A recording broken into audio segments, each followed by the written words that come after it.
Welcome, everybody, to the Independent Mind podcast. I am your host. I am DJ Mixwell, and as always, I am here with my boy Giovanni. How you doing, my guy? Another day in paradise, man. Feeling great. Ready Good. to get today on the go. Yep, let's do it.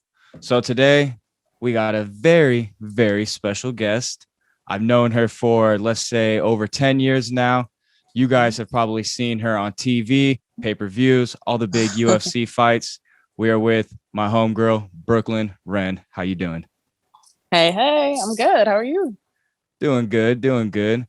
So let's just kind of start it up from the top. Just a quick little background about yourself. Where are you from, and then how'd you get to Vegas? I was born in Anchorage, Alaska, and I moved to Vegas when I was like 9.5. My grandparents lived here, and they brought me out here with them. So it was literally just a random. Yeah, because I think I met you when I moved back from North Carolina. So I'm pretty sure I met you around like we were in sixth grade. Sixth grade, yeah. Well, that's a long time ago. That's more than 10 years. Just moved, yeah, way more. And we had just moved into that neighborhood, and it was still like brand new. And then he moved in, like I think right after me, like maybe a month after me or something. How did we start talking? Because I feel like, was it like running into each other while we were walking to the bus stop, or it had to be, or like we saw each other outside or something. I don't know. I don't even remember. That's funny. But you were like the only boy that was allowed at my house because my grandparents knew you. True gentleman I am. No, my grandparents just saw you every day, and if anything went left, they knew where to find you. I know a lot of darker stories. No, I do too. That's why I said I'm like, yeah. It was only because my grandparents knew exactly where to find him. Yeah. There's no running directly across the street. He was across the street. Yeah. Literally across the street. Yeah. There's no hiding from them. But you have an interesting story because we basically from episode 1, I started talking about using your 9 to 5 as your investor, and your story kind of correlates with that on how you became a UFC ring girl. So please share the story on how that came about, because I find it's pretty fascinating, honestly. I was working downtown at Commonwealth, and I met Dana White, and I actually didn't know who he was. So I was the only girl working that night. And then from then on, like anytime he'd come in, they would just have me be his server. And then like 8 months later, I walked up to them and he just was like, "Do you want to be an Octagon girl?" And I was like, "Sure." And then like 2 weeks later, I was in Kansas City working my first fight. Oh, just a very simple story, but I always find it fascinating because you were just there doing your just regular job, and then boom, this dope ass opportunity came about. Yeah, because I didn't know who he was, so I didn't treat him differently than I treated any of my other customers. Right. You have to you make your money on tips, so you have to treat everyone well. And even when I did find out who he was, like we never talked about UFC. It wasn't like I threw little hints out that I wanted to be a ring girl, or he was like dropping hints. I would just give him their drinks. I was cool with all his people that he'd bring in. And then one day he just asked me to do it. That's such a awesome curveball. Like you said you were serving, like what was your plan, for like the next couple of years before this opportunity presented itself? Like what sort of, like, how did this change your life? Just you're serving, you're working a normal job, and then bam, you get slammed with this awesome opportunity. Well, yeah, I was already modeling. I've been modeling pretty much my whole life. So that was one of the conversations that we did have before he asked me to be a ring girl. Like maybe 2 weeks before that, I had seen him and he asked me if I modeled. And I told him that I did. And then he asked me to be a ring girl like a couple of weeks later. But so I was already modeling and I was working because modeling is what I wanted to do full time. So that was kind of my plan. And you're still kind of doing that as well, right? On the side, yeah. Yeah. So when you first started talking to Dana, was it the first conversation that you guys had? Like, was it like the first night when he came in, or did he come back again? Or How did that end up working out itself? It was 2016 when I met him. So I was 21 and this was my first cocktail job ever. And I had just started. So I met him like a month after I started. And I had gotten called in. I wasn't actually scheduled that night. They asked me to come in. So I was the only girl that was working. And then he didn't come back for like a few months. And then I guess he asked for me at the door. And so from then on, because he had asked me that one time, like anytime he'd come in, they would just be like, oh, Brookliyn, Dana's going to be on this table or he's going to be on that table. And they'd have me be his server. And all his people were super nice. And he was always super nice. And then, it was literally 8 months later. It wasn't even like right away. And like I said, we never had conversations about it. I came up to hand them their drinks and he was like, do you want to be an Octagon girl? And that was kind of. So he presents you with wanting to be an Octagon girl. What were the next steps from there, and how are you feeling like going into that first fight? Well, first I didn't even think he was serious. I thought he was just going to forget about it. And then when he actually told me to come into headquarters, I think it was like a week later, and I met with everybody. And then the week after that, I went to Kansas City, and I didn't really know anything about it, to be honest. I didn't know what to expect. I didn't know anything about the job. I didn't even know I was going to be traveling. I thought I was going to like cocktail on Fridays and work a fight on Saturday. And I was just going to be in Vegas. So my first 3 fights were Kansas City. The next weekend I went to Nashville. And then the week after that, I went to Dallas. So it was just like back to back to back. And it was so different than I expected, because when you like get there and they're like asking the girls for like pictures and autographs, it's just like, what is going on? Because I had no clue. I didn't know what was supposed to happen. No one gave me details about anything. Like I just showed up and which is funny because as time went on, there you were just working at Commonwealth doing your thing. And then next thing you know, you got a booth set up with your name and you're signing autographs. No.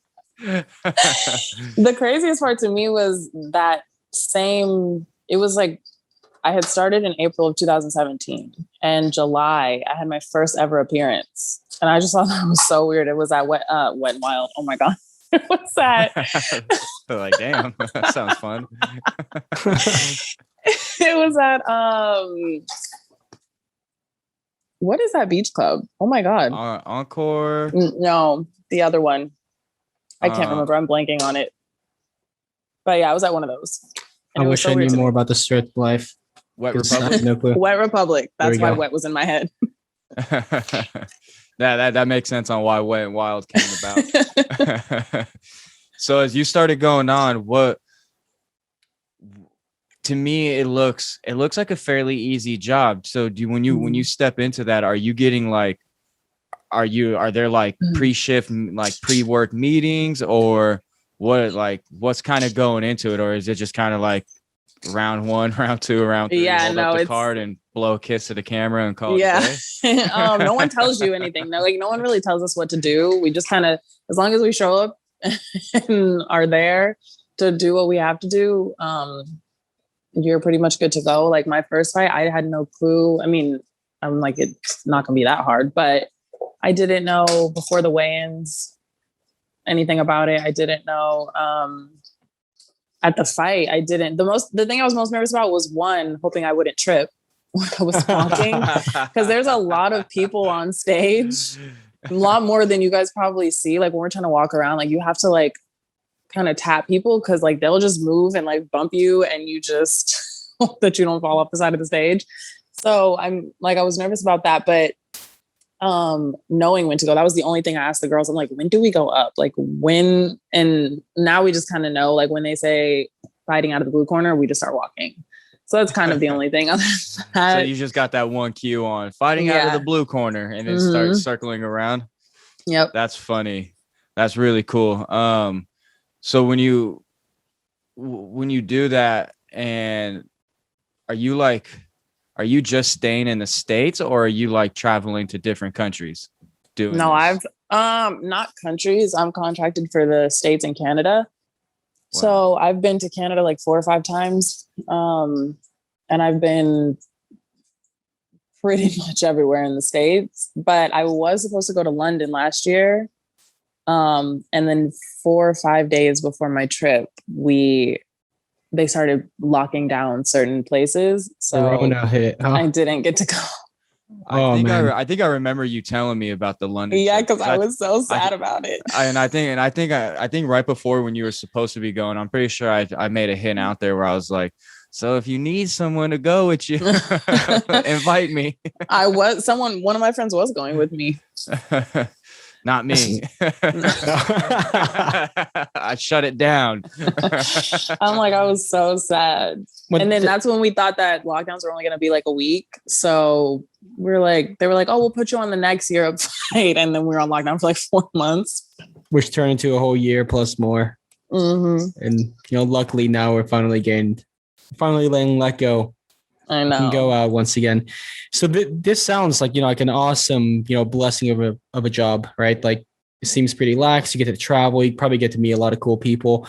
Mm-hmm. What are some long-term plans that you have, or do you have any like business in mind or any sort of, some sort of community help that you have planned? Yeah. I mean, I also, like I said, I still model, and I also am a laser technician. So I do like hair removal, like I'm certified in like tattoo removal, cool sculpting, like all those things. So I do that as well. I have a tattoo that needs removal, but God, I think the only thing I could remove it is Jesus himself. This thing is so deep. Which is really fascinating itself, because I know we've had this conversation before, and I'm like, Brookliyn, you're chilling doing fights. Why are you going to school for this and that? But it just kind of shows like where your mind is at and how you're always you're just keeping it pushing with doing other things, which is really cool. Right. Yeah. You're like not stuck in the moment. You're already like thinking about the future and kind of like the next stage, right? Because like obviously you can't do this forever, but it's like build the momentum now and then drive it through to the future. Yeah. And it's like I've always wanted to be like I always wanted to be like a businesswoman more than like I love modeling so much because that's where I got like a lot of my confidence from. I was always really like, I mean, I'm still shy, but I was really shy and like self-conscious when I was younger, and modeling is like kind of where I got all my confidence from. So I do love it, but I never thought that I would be modeling until I was like 60. I wanted to use that to move into like the business side of things. So whether it's like opening a laser salon one day or, whatever, and I would love to write books because I love to read. Yes, you do. Yeah. You still have my book, Justin. I know. I haven't. That's actually right. It's in arm distance of me. I still have it. Yeah. That's funny. I have it written down. Anytime someone takes a book from me, I write down when they took it, their name, and what book they have. Like a damn library. Yeah. Good God, dude. You gotta start paying those late fees real soon. Yeah, he's had it for months. Like I think I gave it to you when we were still on lockdown. For so sure. Not even months, like a year. For sure. And never finished it neither. I'm like halfway through it and then I just put it away. He was flexing that book too last time I was over. Yeah, for sure. I like my other book more. I fall back on it more like a Bible than what I do for Rich Dad Poor Dad. I've read that book one time and I was probably like I don't know, 18 or something. So I mean, I don't, whatever. I have a million books. So we'll get into your modeling real quick, but since we're on the topic of books, what are some few books that you're reading right now? I'm reading one right now called They Wish They Were Us. And I have like 3 or 4 that I just bought that I'm going to read right after I finish this one. They Wish They Were Us, huh? Mm-hmm. What's it about? It's like pop quiz time. It's like these rich kids, like they're like in school, or they go to like this wealthy school, and their freshman year, one of the girls got killed by her boyfriend, and the senior year, like they start to find out that like one of them starts to get messages saying that like he's innocent. The boyfriend's in jail, but they start to get messages saying that like he's innocent. So now they're trying to like figure out who did it, and it's like a whole thing. This will be a book. This will probably turn into a movie pretty damn soon. Yeah. Yeah. One of my favorite books, though, Where the Crawdads Sing. Such Where a the good book. Crawdads Sing. Yes. That sounds And The interesting. Authenticity Project. Those are like two of my favorites. Are you reading any like self-help books or anything like?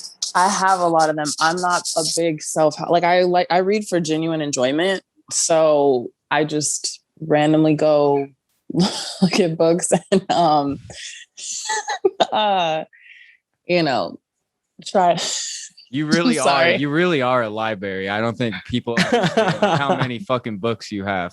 You actually physically read them. It's not like an audiobook or anything. Oh no. I don't do audiobooks and I don't do Kindles. She's full library. Really? Full. Yeah, I like to go to the bookstore feel. and pick them out. I like to I'll be in the bookstore for like hours, just like picking books. And I rarely go in there with a plan. Like sometimes I do, but even if I have one book that I plan to get, I'll usually leave with like 4 that I didn't she's plan. Not lying. She's not lying either. Yeah, Her no, ass is at the bookstore and she has a lot of books. Yeah. I want to have a library in my house. That's why. Well, you already do, so you're halfway there. I know. I want like a full-on one. But yeah, no, I'm not big on self-help books. I do have them, but there's only like a few that I like, and they're less self-help and more like people's stories that are just like motivational kind of. Yeah, I was reading one called Finding the Next Steve Jobs, and it was really interesting. And it was just each chapter was like characteristics on basically like Steve Jobs, and was like just breaking down stories from like when the guy who started Atari started working there and like owned it. There was like they had like this one worker who he just always wanted to stay there. So they ended up like building him out a room and then hiring like a security guard for him, like, to stay there. So nothing crazy happened. But it was pretty interesting. It was like sort of self-help, but like sort of not. But I really enjoyed that book. I think it's really interesting what books do, where it's like, someone's like most well thought out, condensed thoughts, just like all very carefully ran out, like especially the books about somebody's life, or somebody's like experiences, autobiographies, or even biographies in this case. I feel like those books is like sitting down with someone, having a lifetime of conversations, all condensed into a couple hundred pages. Yeah. And a lot of people like, that don't like to read, they'll watch movies or something. And I'm like, this is so different from the book. Like people hate watching movies with me that were books first, because I'll always read. If there's like a book or a TV show or a movie, I'm always going to read the book first. Like what was the big one over quarantine? My sisters. The Little Fires Everywhere. I've never heard of it. That was like a super popular show over quarantine, but the book was so different than the show. So that's all I kept paying attention to. See, does it ruin it for you when things are like that? Like, are there ever like a good one that's only if it's worse? Only if it's worse. Okay. Yeah. That makes sense. if it's still good, like you'll notice things that are different, but it's like, okay, but that was still super good. But if it's worse and you're like, you should have just kept it like the book. Damn. That kind of makes sense. I think the last thing that I read was probably like Charlie and the Chocolate Factory, like and then watching the movie. So that goes to show like how long ago it was when I've actually like followed up with the book and then the movie. Yeah. What? So that was a great book and movie. Great fucking book. I was trying so hard not to laugh. I was like, and then I really thought about what you said, and I was like, wait a minute, Charlie and the Chocolate Factory. Great fucking book. I don't hate it. I read Willy Wonka and the Chocolate Factory when I was in like kindergarten. Yeah, but they hit the revamped version, I'm pretty sure. Yeah. The adult version of it. Did you watch Willy Wonka and the Chocolate Factory, like the original? Yes, I did. I like Charlie and the Chocolate Factory better. Yeah, he's kind of creepy, but I loved it. Yeah, no, the movie's the shit. Do you guys remember that book, Hatchet? I guarantee everyone had to read it in grade school. Hatchet? Yeah. It's like some guy gets like, I think his plane crashes on some island and he's out there like surviving, getting all sorts of fucked up. And it's like all like, this whole survival story in this guy. I know I've spoken about this book with a lot of people, and like for some reason, this one book like slammed into a lot of different people's heads. That and A Child Named It. Did you I guys feel like ever? I've heard of A Child Named Dick, but not Hatchet. Oh God, man, these two books are just so brutal, so brutal. There's this book that got turned into a movie recently. It's by Roald Dahl. It's called The Witches, and it's a book like same kind of vibe as like Willy Wonka and the Chocolate Factory. Like he wrote that book too. So it's like it was all like that collection, but they just turned it into a movie, and it is the creepiest movie. The I'm Witches. like, I don't know. Yes, I'm like, I don't know why no one should let their kids watch this. Like I was watching it, and I was like, I don't know. Oh, it's funny. I feel animation. like wasn't Dumbo just like that recently? Like to where it was like kind of like more on the creepy end. I don't know. I didn't watch it, but like Anne Hathaway was in it and I love her. So I was like, well, I'm going to watch, but it was such a creepy movie. It's like no one's kid should see this. You want to know it was a weird book, and more so the movie because of how they did it was The Chronicles of Narnia. That one was a pretty interesting one to me. Yeah. I actually read that book, but I felt like the movie was so fun. Yeah. Yeah, it was cool, but very, very interesting to me. Mm-hmm. I think Twilight was done well. I know what about the 50 Shades of Grey? No, that was I know that was I know. Shit. And you know what's funny is my grandma found out I was reading that. It wasn't a secret. I would ask my grandpa if I could like buy them, but he never asked questions, so he didn't know what anything was. And so I had them. My grandma found out what they were, and then she like took my book. And I knew she took it. No, Grandma, no. I heard her like when they were in the room with the door closed talking about like what I was reading. So I just went and bought another one. But those were so yes. I loved those books in high school. Like I was obsessed. And when they were turning it into a movie, I was so obsessed with like figuring out who was going to be the characters.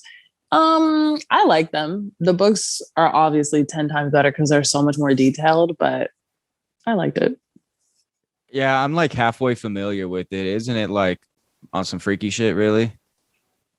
Like math. I knew they weren't going to be able to put all that. It was like every other page, honestly. Damn. That's wild. Like it got to a point, like I don't mind reading it, that kind of stuff, but I'm like, it got to a point where I was like skipping. I'm like, okay, another one. And I would just kind of like skip it after a while because it was just like so much. Is it weird that I find myself doing that on movies now? What? Like whenever, like a sex scene starts skipping showing those up, scenes? It's just like, come on. Like, I know I'm not missing any plot. Like, I'm just going to go ahead and fast forward here. Yeah. And I started doing it with like, whenever my daughter was in the room, like, Aveen, close your eyes, and just fast forward.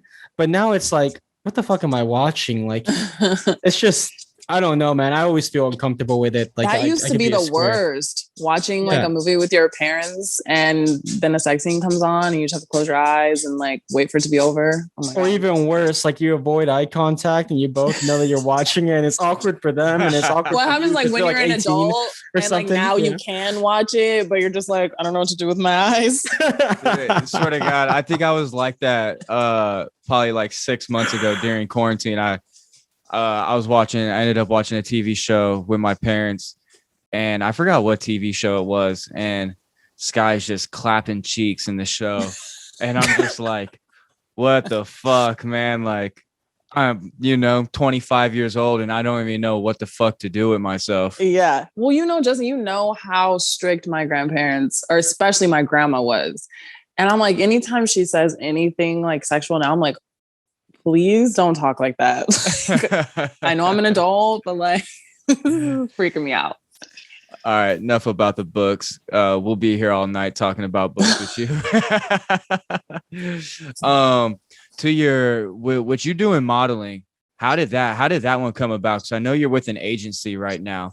So what agency is it? And then how did that come about? And then the next follow-up question with that would be, what do they do for you as far as like a model agency? Because I'm not even really too familiar. I'm with Ep Model Management in California, and NB, and I started. When I was, I started when I was actually. I was doing beauty pageants when I was a kid. And then I did my first photo shoot in like 5th grade in like an actual studio. I used to have like my pictures in the picture frames like at the mall when I was a kid in Alaska, but I did my first in studio shoot in like 5th grade. And then I was signed to an agency when I was 12 or 13. And then I went to New York at 14 for the first time. I did like a fashion show out there. I was doing like photo shoots and things like that. And then after I like all through high school, I had braces. So I was like, as soon as high school's over and I get these braces off, like I'm going straight back to modeling. And, you know, people had always heard me talk about it, but I didn't really model through high school because of my braces. And then as soon as I got those off, I was like doing anything I could. That's why a lot of people ask me like, how do I get into modeling? And I'm like, if you really want to do it, like you'll figure it out. And that's not even me trying to be like an asshole. It's like, sorry, I don't know if I can cuss on here. Yeah. But yeah, too late. We've already said fuck and everything. Oh my God. So but I'm like, it's like I think people more just want you to tell them how you got to wherever you are, as opposed to I'm like going and just finding photographers to do photo shoots with to build your portfolio and then sending them off to agents and like going from there. So that's kind of how I got into it. That's funny that you say that when you mentioned about people just have to figure it out, because I'm almost the same way now when it comes to music, like whether if it's DJing or anything like that, and they're like, how do you book shows? And it's kind of like if you want to do something, you will figure it out. Yeah, it's just kind of like, I don't know, just in its own way, just kind of just figure it out. You know, 10 years for me, I've been DJing since 15 and then now 25. So it's 10 years of just momentum that just got built. And it's kind of like, I don't know, reach out to people, hang out with people who are doing it, and then just kind of catch on from there. Yeah. So that's funny that you mentioned that. Because I think people just kind of want like I said, it's a lot of stuff is simple and everybody's path is going to be different. So you can't even really tell people exactly what you did. But a lot of the getting into it is like the easiest part. You just have to start. Yeah. And I'm like, so I don't think people actually want to know how to get into something. I think they want to know, like, how do I get to what you're doing?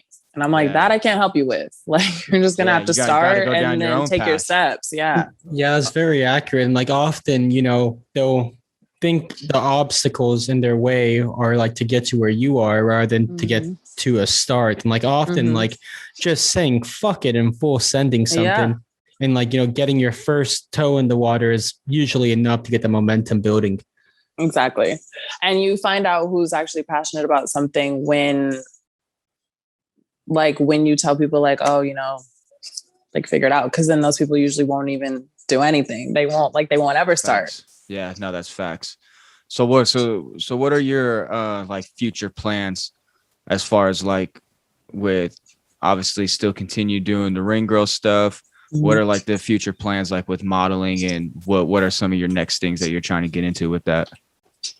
Well, I do want to do merch with modeling. I'm like, I want to do, you know, I'm like, I want to be like a household name. I want to be on covers of magazines. I want to do fashion weeks and work with like big brands. Like that's all stuff that I've always worked towards. I feel like if I'm going to do it just to be like doing little small jobs, like I could stop today, but I'm like, I have certain things that I want to do, certain covers that I want to be on, certain things like that. So that's really what I'm working towards when it comes to that. What are some of those goals, if you don't mind sharing? I mean, I would love to work with like,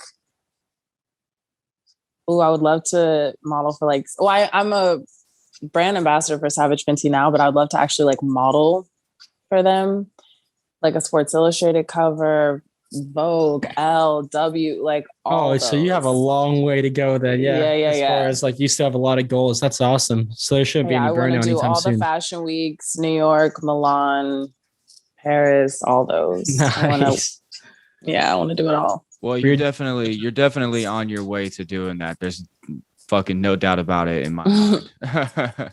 And you were damn close with the Sports Illustrated. I don't know how the hell you didn't get that. I don't know what that's fucked up.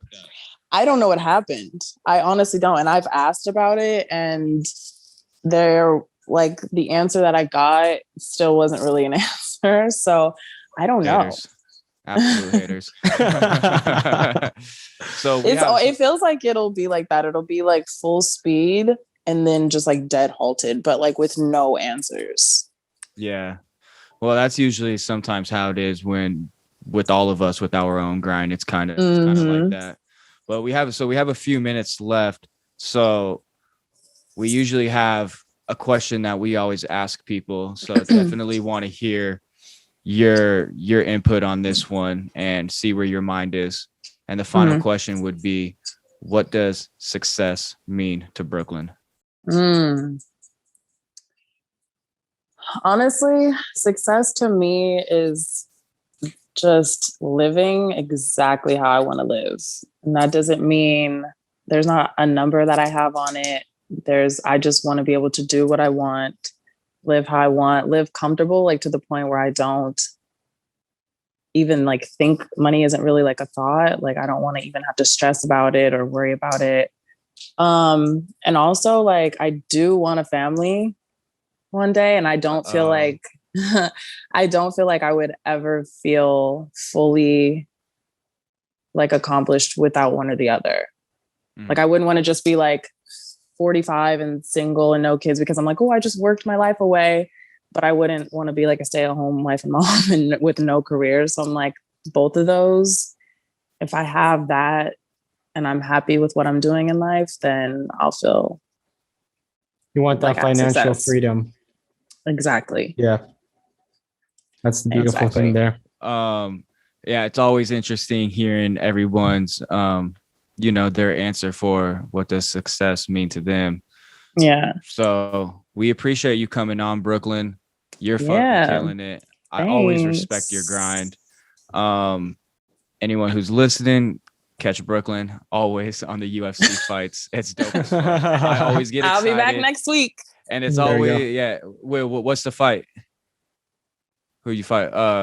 Brookliyn don't know. She's just there. She's like, I don't fucking know. I just show up. I'm like, honestly, like you guys have to also remember, like, I work sometimes so many road that it's just like, I don't even remember the ones that I just saw. So I'm like, I have to actually go look every time someone asks me. Gotcha. Which is dope because you just did the Usman and Masvidal fight, sold out in Florida, coming back from the COVID. Yeah. So that was dope as fuck. It was insane. We appreciate you, Brookliyn. Thank you for coming on. And as always, everybody, stay hungry, stay focused. Peace. Peace.